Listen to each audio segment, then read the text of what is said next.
আইনি বিষয়ে আজকে আপনাদের সঙ্গে আলোচনা করব পুলিশ কাস্টডি বা পুলিশ হেফাজতে বন্দি বা অভিযুক্ত আসামি, যেটাকে বলা হয় পিসি, সেখানে কি কি তার অধিকার আছে, সেই অধিকার সম্পর্কেই আজকের আইনি বিষয়ে আলোচনা। এই পিসি, পুলিশ কাস্টডি বা পুলিশ হেফাজত শুনলেই সাধারণ মানুষের মধ্যে একটা আতঙ্ক, একটা ভয়, একটা তাদেরকে গ্রাস করে বা তাদের আত্মীয় স্বজনরা গ্রাস করে। পিসি নিয়েছে, পুলিশ কাস্টডিতে গেছে, ওরে বাবা ভয়ঙ্কর ব্যাপার, তাহলে তো প্রচন্ড মারধর করবে, অত্যাচার করবে, ঠিকমতো খেতে টেতে দিতে পারবে না। আসলে ব্যাপারটা সেরকম নয়।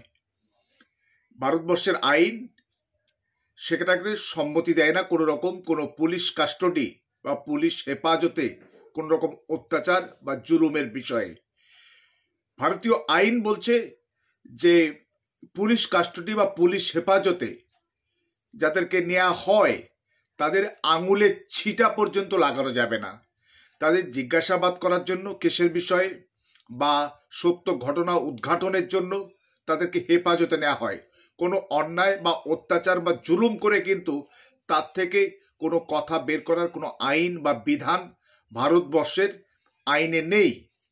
আপনারা জানবেন যে ভারতবর্ষের আইন ব্যবস্থায় যদি কাউকে গ্রেপ্তার করা হয় ওয়ারেন্ট ছাড়া অথবা ওয়ারেন্ট সহ, তাকে 24 ঘন্টার মধ্যে নিকটস্থ ম্যাজিস্ট্রেটের আদালতে অভিযুক্তকে হাজির করতে হবে এবং সেখানে আদালত যদি ফার্দার পুলিশ কাস্টডি দেয় সেটা অন্য ব্যাপার। এবং সাধারণ আইনে সর্বোচ্চ কিন্তু ম্যাজিস্ট্রেট 14 দিনের পুলিশ হেফাজত দিতে পারে, তার অধিক নয়, সর্বোচ্চ 14 দিন। কিন্তু সাধারণ কেসে 2 দিন, 1 দিন বা 3 দিন, 4 দিন সাধারণত পিসি দেয়। কিন্তু বড় বড় বা বিশেষ বিশেষ ক্ষেত্রে বা বিশেষ তদন্তের প্রয়োজন থাকলে সেটা সর্বোচ্চ 14 দিন পর্যন্ত পিসি দেয়। কিন্তু এই যে ম্যাজিস্ট্রেটের আদালতের হাজির করানো, সেটা কিন্তু কম্পালসারি। ভারতবর্ষের সংবিধানের যে আর্টিকেল 22 অনুচ্ছেদে তার নির্দেশনা রয়েছে এবং ফৌজদারি কার্যবিধি যেটা ছিল ক্রিমিনাল প্রসিডিওর কোড তার 57 ও 76 ধারা অনুসারে এবং বর্তমানে যে ভারতীয় নাগরিক সুরক্ষা সংহিতা BNSS 2023 যেটা 1 জুলাই 2024 থেকে লাগু হয়েছে, সেই ধারা অনুযায়ী 58 ও 78 ধারায় প্রত্যেকটা অভিযুক্ত আসামিকে অ্যারেস্টের 24 ঘন্টার মধ্যে ম্যাজিস্ট্রেটের আদালতে তাদেরকে সোপর্দ করতে হবে।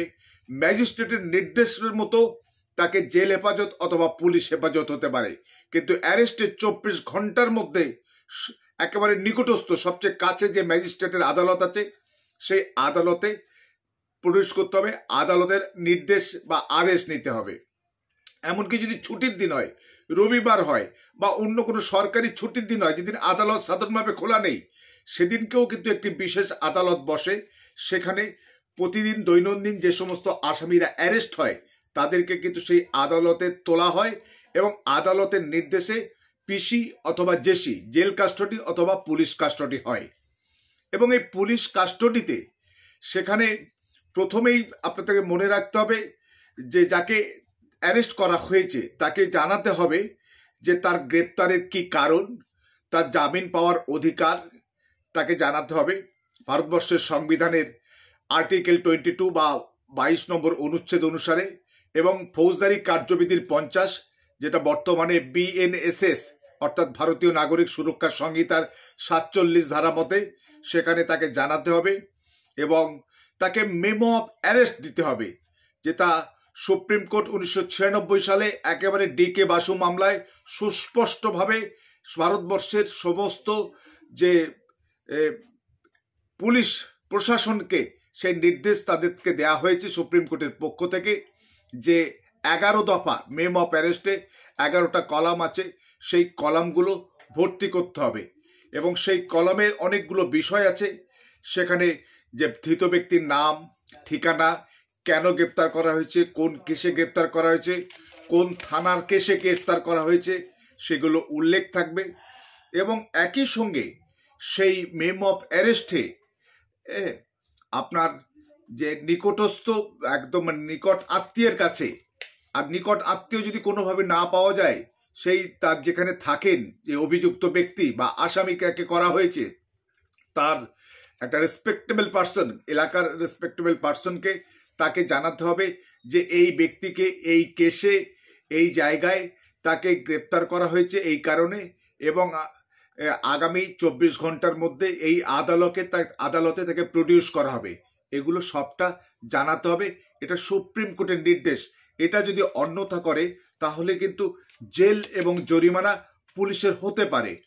24 ঘন্টার মধ্যে যদি পুলিশ অভিযুক্তকে আদালতে সেখানে হাজির না করায়, তাহলে কিন্তু সুপ্রিম কোর্ট বলছে যে ভীমসিং মামলায় 1986 সালে সেই সংশ্লিষ্ট পুলিশ অফিসারকে 50,000 টাকা পর্যন্ত জরিমানা করেছে। তাই আর মারপিট বা মারধরের ব্যাপারটা, একটা ছোট্ট অভিজ্ঞতার কথা বলি। এই কয়েকদিন আগে একজন আমার এক ক্লায়েন্ট, আসামি, অভিযুক্ত আসামি তো নয়, যতক্ষণ পর্যন্ত কোনো ব্যক্তির বিরুদ্ধে কেস প্রমাণিত না হয়, অর্থাৎ সাজা ঘোষণা না হয়, ততদিন পর্যন্ত সে কিন্তু অভিযুক্ত আসামি নয়। সেই আসামিকে কোর্টে প্রডিউস করেছিল পুলিশ, এবং সেই পুলিশ প্রডিউস করার সময় তখন সেই ক্লায়েন্ট আমাকে জানায়, স্যার আমাকে পুলিশ এই 24 ঘন্টায় আমাকে রেখেছিল, তখন আমাকে আমার এই পায়ে এই বিভিন্ন জায়গায় ভীষণভাবে মারে, এবং দেখি প্রচণ্ড দাগ টাগ সব রয়ে গেছে, যে লাঠি, পুলিশের লাঠি দিয়ে মারা হয়েছে। সেই দাগগুলো কিন্তু আমরা আদালতকে দেখাই, এবং স্যার তখন সে ফার্দার যে পুলিশ কাস্টডি চেয়েছিল সেটাকে নাকচ করে জেল কাস্টডিতে পাঠায়, এবং সেই আসামিকে এবং জেল সুপারকে নির্দেশ দেয় যে এই আসামির উপরে অত্যাচার হয়েছে কিনা এই 24 ঘন্টার মধ্যে পুলিশ হেফাজতে তার রিপোর্ট দিতে। এবং সেই জেল সুপার তার তত্ত্বাবধানে সেই আসামিকে একটি নির্দিষ্ট হাসপাতালে থরো পরীক্ষা হয় এবং চেক আপ হয়, এবং সেখানে দেখা যায় যে হ্যাঁ, তার পায়ে বিভিন্ন রকম অত্যাচার করা হয়েছে, মারা হয়েছে, প্রচুর দাগ আছে, এবং কালশিটে সব দাগ পড়ে গেছে।